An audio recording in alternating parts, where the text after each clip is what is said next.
Fantastic. And we're up next. We're continuing in our program here. And up next, let me share my screen here real quick again. You can see it. It's Cartier Resources.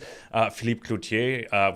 We've known Philippe for feels like decades now, Philippe, but it's been a while. I'm extremely excited that he's joining us this morning. He's based in Val d'Or. Their projects are around Val d'Or, Fenton, Benoit, Chimo. If you haven't heard of them, Philippe's going to give you an introduction. Thanks so much for joining us, Philippe, and the floor is yours. All right. Thank you for having me, Kai, this morning here in Val d'Or. It's kind of weird because we went from -30 to, I think it's going to be 0 today, and it's going to go back down to -30, so kind of weird.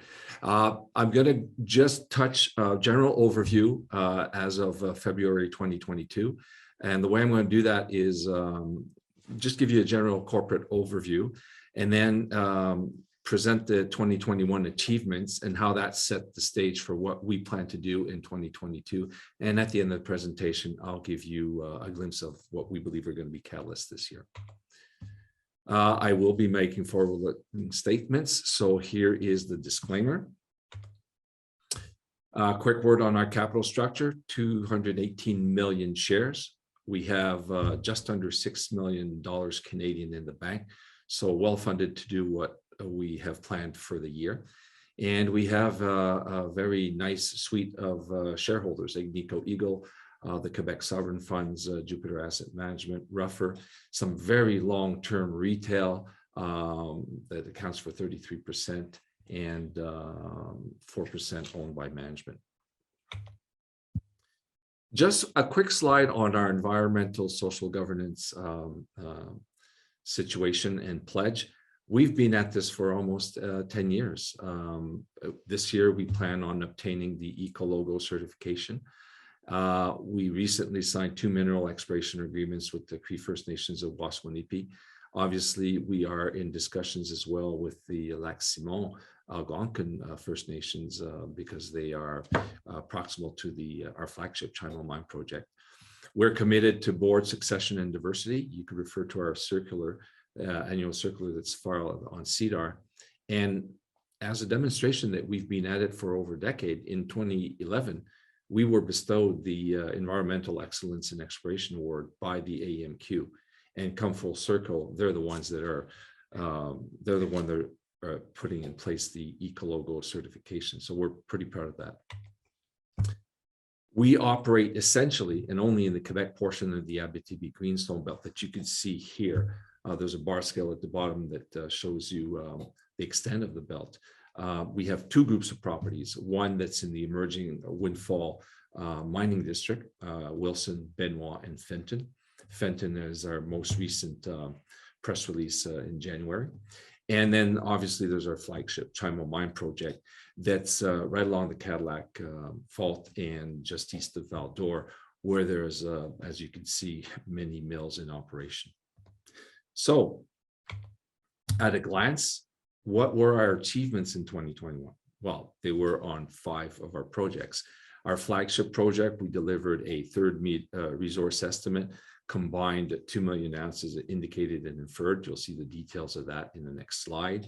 And then we did a bunch of internal engineering studies. One of them was the ore sorting demonstration that the mineralization at Chimo can be pre-concentrated and you can increase the grade by ore sorting. Then we did a slew of other internal engineering studies: shaft haulage capacity, stope design, material handling sequence, etc.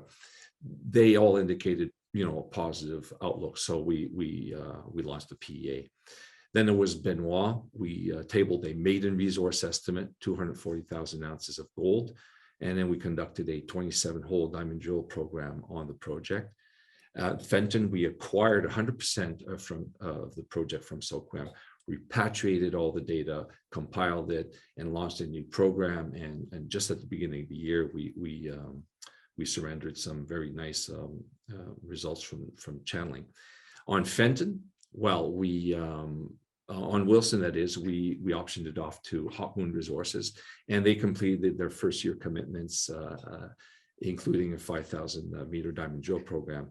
And Deutsche, well, that was optioned to Delta Resources, where a program is currently underway.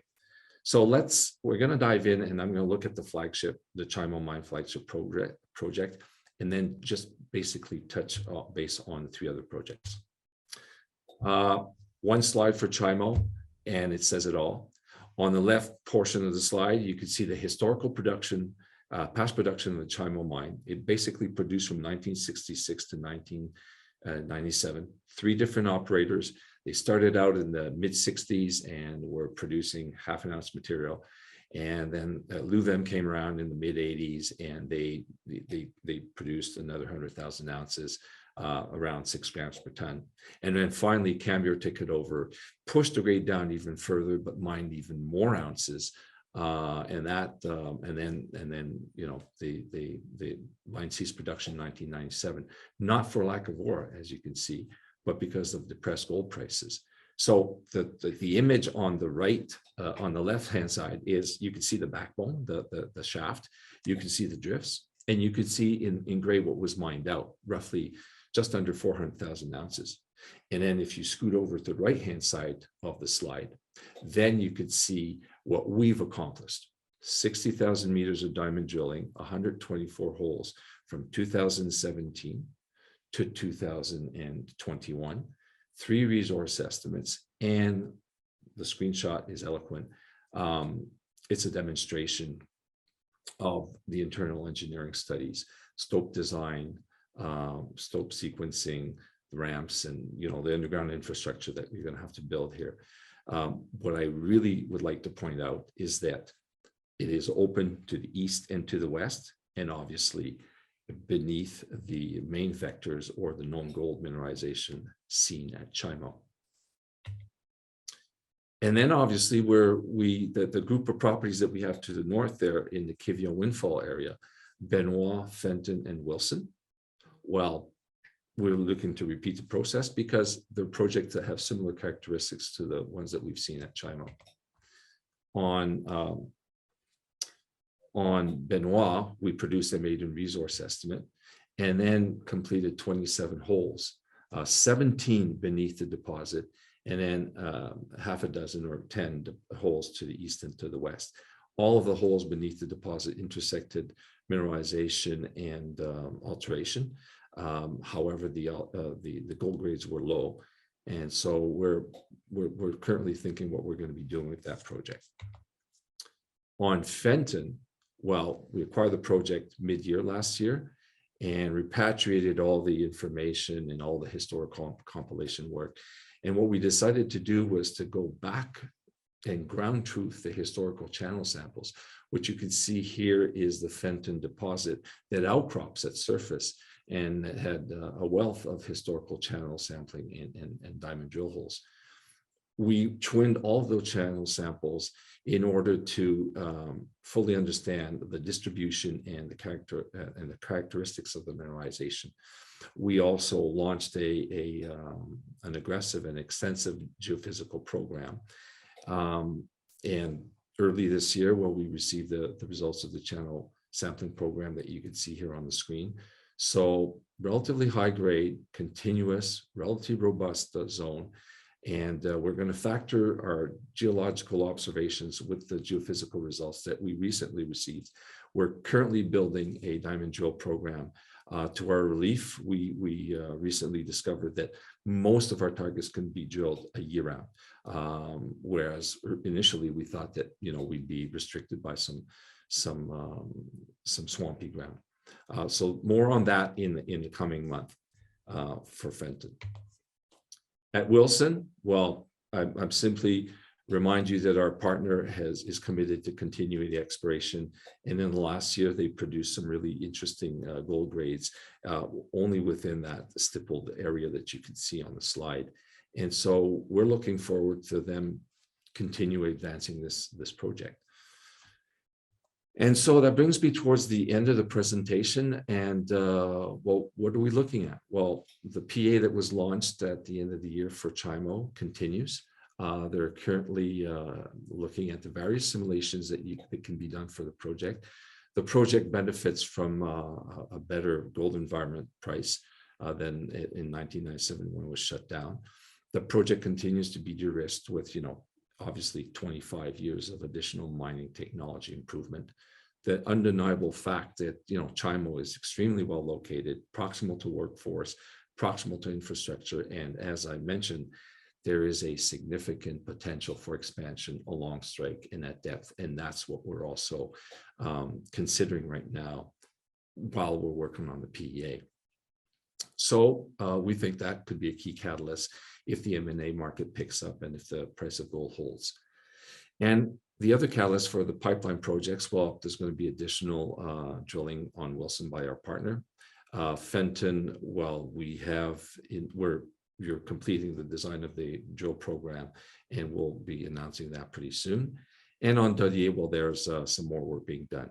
And obviously, at all times, we continue to monitor the possibilities of acquiring new projects, and that falls within our project generation program. So I hope I've covered it all.